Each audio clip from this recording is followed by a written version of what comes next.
Okay, so for my independent study, I focus on women in business, their setbacks, and success stories. So for the questions I wanted to answer, I asked myself, what kind of barriers women face in leading businesses? What are the factors influencing them into their setbacks and successes? Number 2, what strategies and leadership styles have worked for women in corporate roles? Number 3, how do individual success stories reflect broader trends or patterns in gender and business? So really, I wanted to connect how gender can impact business and roles. So the way that I did this in my approach was to first read Lean In by Sheryl Sandberg. Number 2, perform 3 case studies on women that have created their own business. And number 3, my project, a Girl Up PCDS workshop in Website Hub.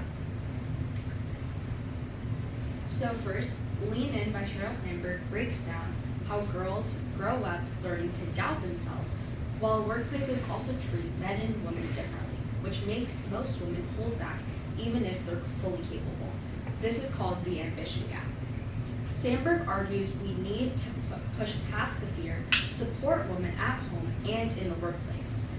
Specifically, that part talks about how when she was pregnant, nobody really helped her into getting back into the workforce, and thus build workplace environments where women's voices are equally heard. So my first case study was Susie Bates. She created Poopery, which is the spray that you spray into the toilet before you actually go to the bathroom, which is a very taboo subject, but she really made it work.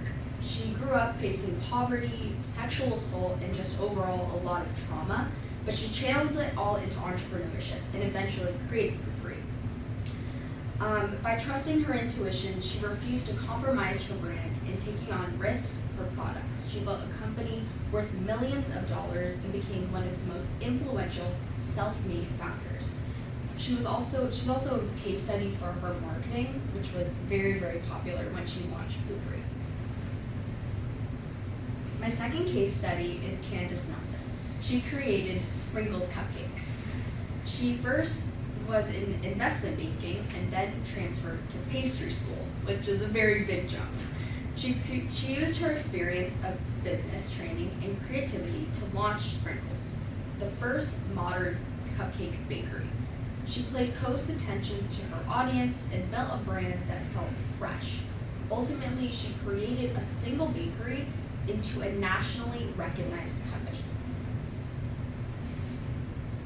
So my third case study is very special because she actually came to PCDS and spoke at Humans of PCDS Week last year. Her name is Brittany Barretto, and I interviewed her personally. She is a geneticist. She started in genetics research, but then switched to entrepreneurship. She started Fairmore, a DNA-based dating app that had $1.2 million in investors and 30,000 users. But it was shut down by the App Store because of app regulation with DNA-based dating apps. But she used her experience and to start a podcast and a consulting business that helps companies grow and connect women's health companies for new innovations for women's health. So for my project, I did a Girl Up PCDS workshop. Last week, we hosted a pitch competition where we focused on women in business case studies, which I just showed, and members split into groups, got a product prompt, and presented their ideas. And our judges, Dr. Gafour and Ms. Herrings, picked our final winner. So this is a photo of our workshop. And on my website, which is currently in progress. Rooted in Her will be a place where young girls interested in business can go to learn about women entrepreneurs. It's going to have a link to my podcast, named Rooted in Her on Spotify, where I interview local women founders here in Arizona.